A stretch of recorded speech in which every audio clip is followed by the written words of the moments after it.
Imaginez. Le froid serre la ville, les journées sont courtes, le ciel est souvent gris. Le genre où le ciel est lourd et où la ville retient son souffle.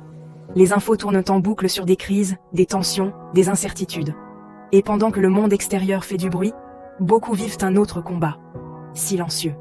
Vous vous levez, fatigué, vous vous préparez pour une nouvelle journée qui démarre sans réelle motivation. Il y a un personnage dans cette histoire que l'on appellera Julien. Un gars normal avec une vie normale, sauf que la vie de ce gars pourrait être la vôtre.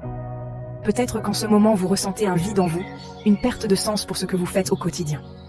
Peut-être que ces mots ne parlent pas seulement de Julien, peut-être qu'ils parlent de vous aussi. Inspirez profondément, et commençons.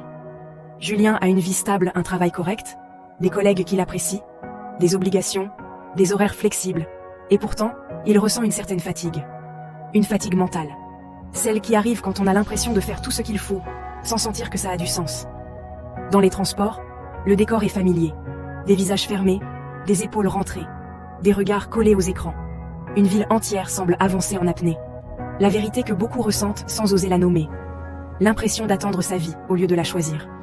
Le Covid a laissé une trace. Quand tout s'est arrêté, beaucoup ont cru qu'ils allaient de repartir autrement. Qu'ils allaient vivre plus fort, plus alignés. On s'est promis de profiter, de ralentir. Puis tout a repris, quasiment comme avant. C'est là que naît ce malaise moderne. Ce n'est pas que la vie soit trop dure, c'est qu'elle est devenue automatique. Ce matin-là, au milieu de cette foule pressée, une présence attire l'attention. Une personne qui n'a rien d'extraordinaire à première vue. Un manteau sombre, une silhouette quelconque. Le genre de personne que vous ne remarquez pas. Pourtant vous avez l'impression qu'elle respire différemment. Comme si, au milieu du chaos, elle n'était pas en train de subir. Ce type de présence, vous l'avez déjà ressenti chez certains, sans savoir l'expliquer. Soudain, il se passe un incident minuscule. Presque rien. Un carnet tombe au sol. Ce qui arrive ensuite va remettre en question une croyance que beaucoup traînent depuis des années. Restez, parce que la suite pourrait changer votre façon de vous lever demain. Pour connaître la suite, abonne-toi à la chaîne.